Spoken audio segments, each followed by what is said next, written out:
Good. Yeah. All right, Coach, we'll start with an opening statement about the weekend, and we'll open up for questions. Sure. Another good weekend, 4-0. I thought it was really good to see that we put all the pieces together. We had solid defense. We had some unbelievable plays, especially by Maddie Gallagher throughout the entire weekend. We had hitting all throughout our lineup. It was great to see get a lot more production from the bottom of our lineup. And then stellar pitching. And seeing a lot more arms, being able to come out of the bullpen. I thought Sierra Harrison had a good outing. Marissa McCann throwing him back-to-back days. So really putting all the pieces together going into a real important part of our season next with conference play coming up. You mentioned your depth of lineup. I believe 7 of your 9 players that have played the most have at least 15 hits. What gets you the most excited about, whether it's like base running strategy, line flexibility, what gets you the most excited about having so many players that you can line? You know, the biggest thing is that we're not relying on 1 or 2 people to get the job done. And when that happens, and it happens a lot within softball and baseball, when you're relying on just that key hitter to drive in runs, it puts a lot of pressure on that one person. And then it's easy to pitch around them. We know we have the production at the top with Jenna Laird and Alex Honnold, so they don't get a lot of good pitches to hit, and they're still coming through in key situations and getting on base. But it's going to take the people behind them to drive them in, and that's what we're getting all the way through. I can't say enough about Kaylee Linger and the at-bats she's having and how productive she is at the bottom of the lineup, and one of the toughest 9-hole hitters that I've seen getting on base any way possible. I mean, she's driving in some runs, she's getting on base with hits, but her hit by pitch and drawing walks and really setting the table for the top of our lineup puts a lot of pressure on the opposing pitchers. Talk about that depth, but a very good, at least Saturday for you was Shantice Phillips. She went 4 of 6 plays. Just how important is that for her and her confidence, then for the rest of the team when she finally gets that back? You know, it's huge for her. It's huge for the team and the morale. I mean, she was a starter from on opening day. And then she didn't play last weekend when we were down in Mary Nutter and didn't have a single at bat, I don't think, but continued to work and took advantage of her opportunities and putting her in and just stay composed and didn't try to do too much, but the preparation leading up to that. And that's really what the team gained from that experience. And like, we're extremely happy for Shantice, and she added a lot of offensive production. But it's what led up to that time. And she didn't get discouraged. She wasn't selfish. She was an unbelievable team player and supporting everybody off the bench and just waited for her opportunity and completely took advantage of the opportunity. And that's what we need at the bottom of the lineup. You know, people that are continually to be competitive, put the pressure on the opposing pitcher. We have a lot of depth within our dugout, which is awesome that I'm able to pull people in different situations and put them in to be the most successful. And again, like, she's going to get her opportunities, and we're just going to continue to rely on especially our upperclassmen. And that's what you want to see out of seniors. Obviously, a lot this weekend, but a lot of those hits were hard hit balls too. What did you like specifically this weekend about not just the fact that you are getting a lot of hits, but a lot of those balls really hard hit, like how they're making contact versus making contact? You know, the one thing that we emphasize is just have competitive at-bats. Every single pitch you see, just compete. Don't throw away at-bats. The game could be on the line in that first inning. It could be on the line in the 7th inning. Like, you never know when you're going to have that opportunity. And you compete on every single pitch, you're going to take advantage of when the ball is thrown over the heart of the plate. And that's what we're doing extremely well. There'll be occasionally we'll chase the ball out of the zone. You get that a lot from some younger players. I'm just trying to do too much, but for the most part, we control the strike zone. I mean, drawing walks, getting hit by pitches, capitalizing with runners in scoring position. I'm extremely impressed with our situational hitting when we get runners on and get them in scoring position, really having quality at bats at those times and not trying to do too much.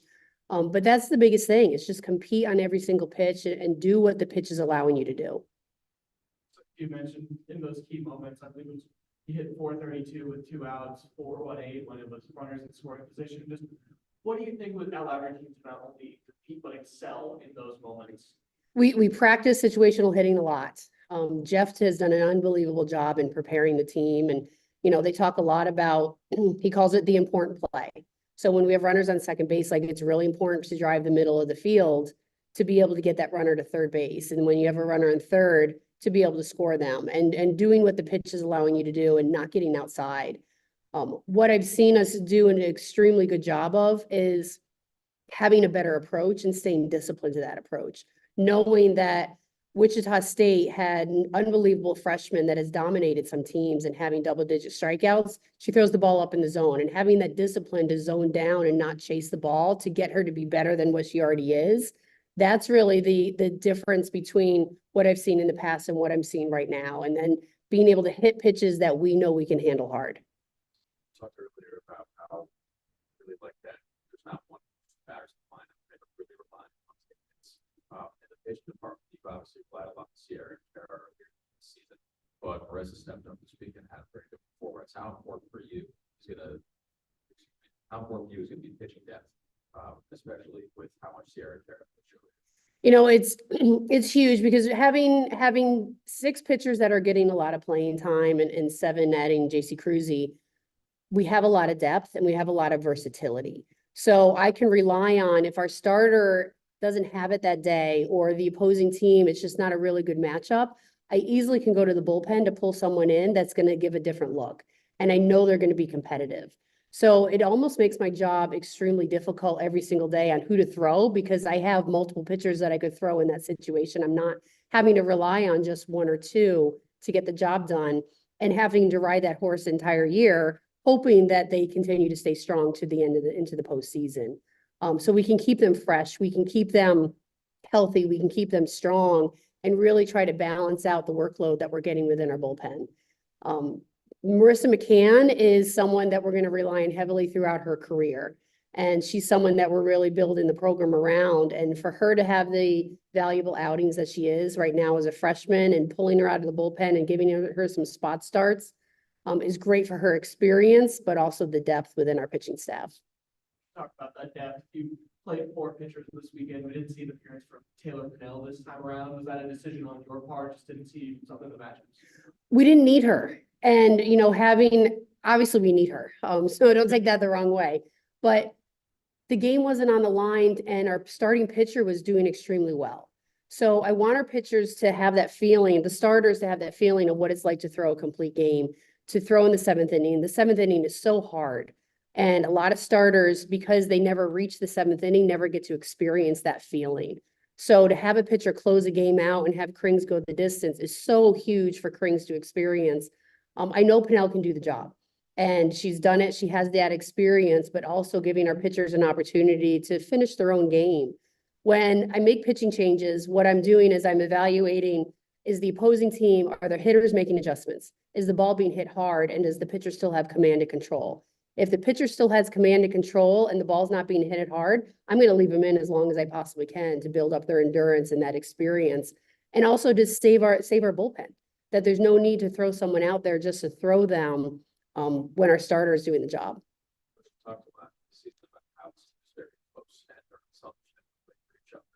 It's kind of a random question, but there's an adage that you don't really get to truly know someone or people until you live with them. And with these road trips across the country early on this season, what gives you the most promise and excitement about the way that your players are interacting with each other, not just as teammates, but as people?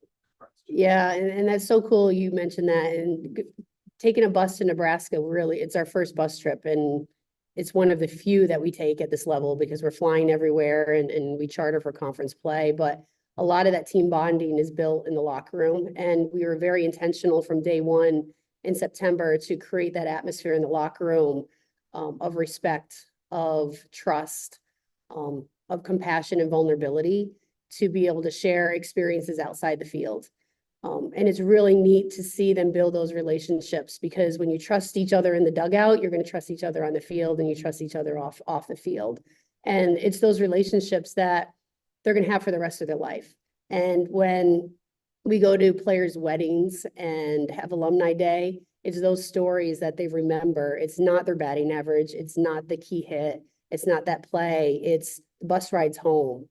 I'll tell you that when we were driving back from Nebraska and it was pretty late and it was Sunday and we stopped at a truck stop on the way home and the treats that they bought in the truck stop, high energy monsters, things like that. And I'm like, you guys need to go to bed or you need to do homework. And one of the freshmen said, Coach, we're team bonding in the back of the bus. And it's those memories that they're going to create and have, and that's going to carry this team and as strong as they are into the postseason. Talk about some of those bus trips. You're gonna, I'm assuming, have another one, UMKC this weekend. It's gonna be a midweek trip. What is that gonna look like and how's that gonna be different leading up to it? Yeah, it's a totally different atmosphere because the bus is your locker room. Like you don't have a locker room to go in and do pregame routine. It's literally you're on the bus, you get off the bus, you go right to the field. So completely different discipline. So it's getting them to be in that mindset. And we're going to have this in a lot of our midweek games. It's that mindset of when you get off the bus, you got to be ready to play.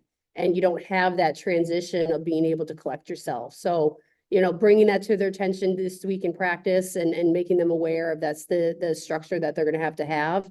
And when they step foot off that bus, the uniform's on and they got to be ready to go. That after Kansas City, go all come back to Columbia, the very first home series of the season. What are you most looking forward to once you all come back to Columbia? I am so excited to play in front of our home crowd. I mean, we've played 4 weeks on the road. We've had a lot of attention through social media and people streaming games and watching online, and for our fans to be able to see us in Columbia, in our home park, you know, and I've made this analogy all this week that it feels very similar to when the ban was lifted by the NCAA and we had restricted attendance for 20 or 30% all season long. And then all of a sudden it was 100% attendance. And that's kind of what it feels like right now, that our fans have been just chomping at the bit. Can't wait to watch us play. And now all of a sudden they get to watch us play in our stadium against an SEC opponent. It's going to be a pretty exciting atmosphere. Talk about that SEC opponent. Obviously, conference appears to be very good again this year. According to Softball America, they had 12 teams ranked in their top 25. Auburn was ranked in that 25 slot. Just how important is getting wins against some of these tough teams down the stretch, especially when it comes to like record-wise? Yeah, and I mean, the conference is tough every single year. You know that going in, you know you're playing a super regional opponent every single weekend. And that's really what the preseason and the non-conference schedule is preparing you for. And I think we've done an unbelievable job with the schedule that we put together.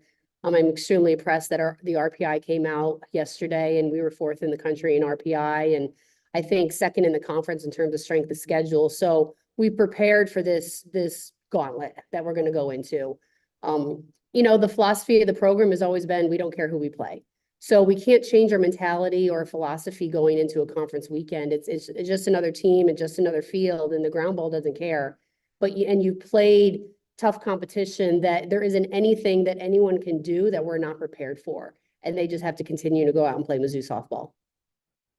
You talked about some of that preparation. I don't know how much you've done with Maddie Penta, having a great year for Auburn. Just what approach are you going to be looking for from your hitters against, especially someone who's had such a strong year so far?